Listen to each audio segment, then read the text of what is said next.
encore une dernière question, il faut jamais croire les journalistes. Votez et faites voter, parce que croyez-moi, dans ces élections, nous allons créer la surprise.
Aujourd'hui, vous êtes donc à un mois des élections européennes, pardon.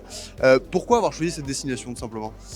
Nous sommes venus à plusieurs reprises dans les Alpes-Maritimes et nous continuerons évidemment d'y venir et d'y être actifs, puisque c'est une zone de force pour Reconquête avec un fort potentiel électoral, et je pense que nous avons encore beaucoup d'habitants à convaincre, des électeurs de droite déçus qui peuvent trouver en Reconquête cette fameuse maison d'une droite authentique qui les représente à la fois dans la défense de leur identité, la défense d'un programme économique de droite et puis la défense de leurs valeurs et de leurs traditions.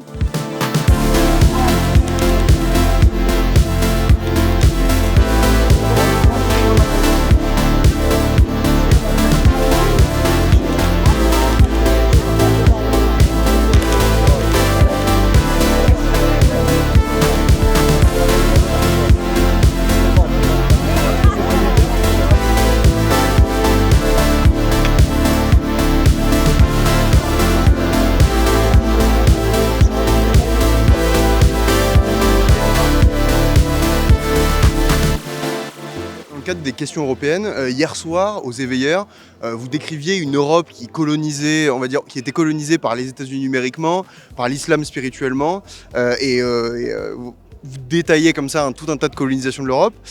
Est-ce que pour vous, c'est à cause d'une Europe qui est trop forte, qui est trop envahissante sur le domaine des pays, ou justement parce que l'Europe n'est pas assez forte ?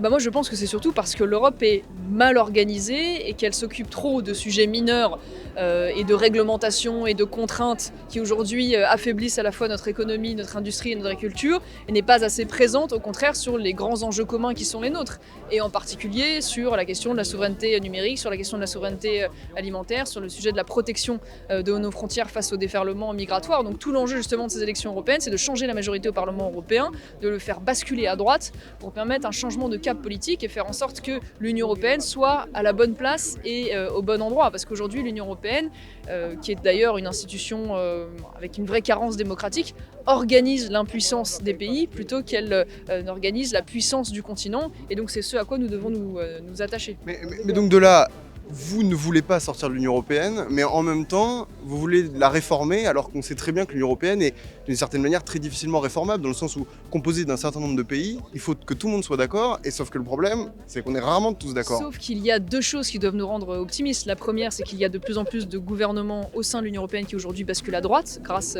à des coalitions.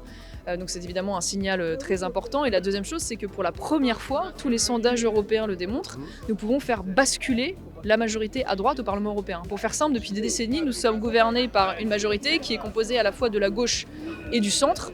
C'est la majorité d'Ursula von der Leyen.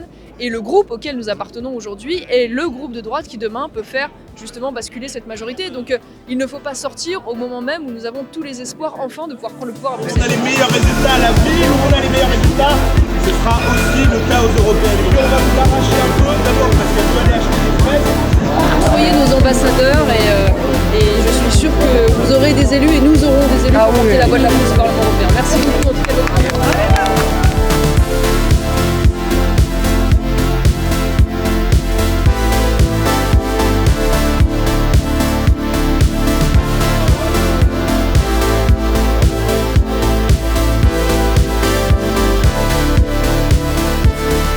D'ailleurs, pour une petite dernière question, hier soir, à cette même soirée des Éveilleurs, vous posiez avec François-Xavier Bellamy et Jordan Bardella, vos deux grands concurrents d'une certaine manière à droite, l'un candidat LR et l'autre candidat Rassemblement National.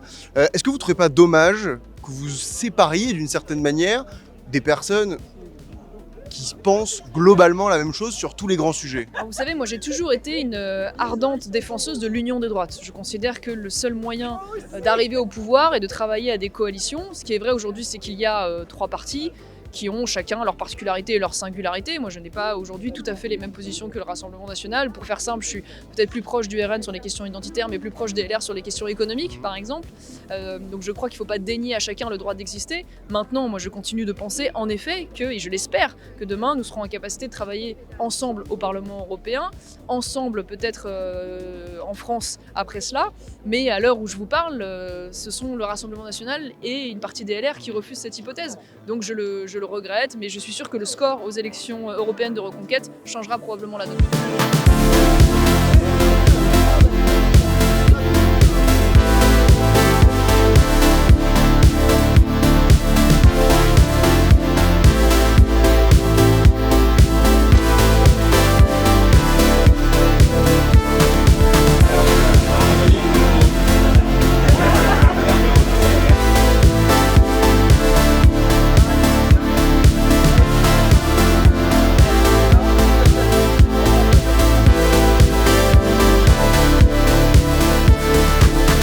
Dernière question, il ne faut jamais croire les journalistes.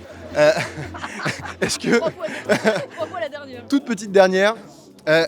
Est-ce qu'au final, par exemple, avec aussi également votre tweet sur la GPA, vous ne pensez pas que d'une certaine manière, vous servez un petit peu à dédiaboliser le Rassemblement National comme il n'a jamais réussi à le faire?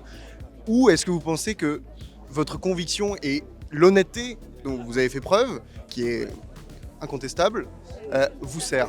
Écoutez, moi, je ne me positionne pas et je ne défends pas des choses en fonction du Rassemblement National et vis-à-vis d'une stratégie. Ce que j'ai dénoncé aujourd'hui sur la banalisation de la GPA, donc des mères porteuses dans le débat public, est une conviction profonde qui m'anime. Voilà, et donc j'ai trouvé nécessaire d'en parler, de ne pas laisser cette banalisation avancer, parce que la banalisation, c'est l'ultime étape avant la légalisation. Or moi, je trouve odieux qu'on puisse accepter demain de louer des utérus, d'acheter des bébés avec des contrats, et ainsi de toucher pour moi à la dignité intrinsèque de la femme et de l'enfant.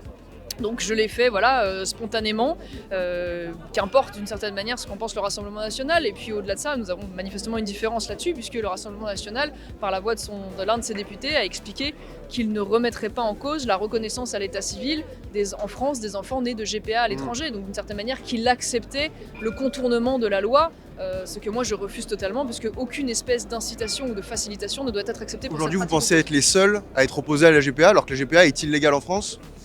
Je pense qu'en tout cas, on est les plus clairs et les plus cohérents, voilà, parce que ce que je constate, c'est que même chez les Républicains, pour vous donner un exemple, non seulement le groupe des Républicains, mais aussi des élus républicains eux-mêmes ont voté il y a quelques mois ce qu'on a appelé un certificat de filiation, et qui est un texte qui veut obliger tous les États membres de l'Union européenne à reconnaître une GPA lorsque celle-ci a été faite légalement dans un des pays de l'Union européenne. Et donc c'est évidemment une manière d'avancer vers la généralisation de la GPA en Europe, et c'est insupportable. Et en tout cas à Reconquête, sur ces sujets, nous sommes extrêmement clairs. Très bien, je vous remercie.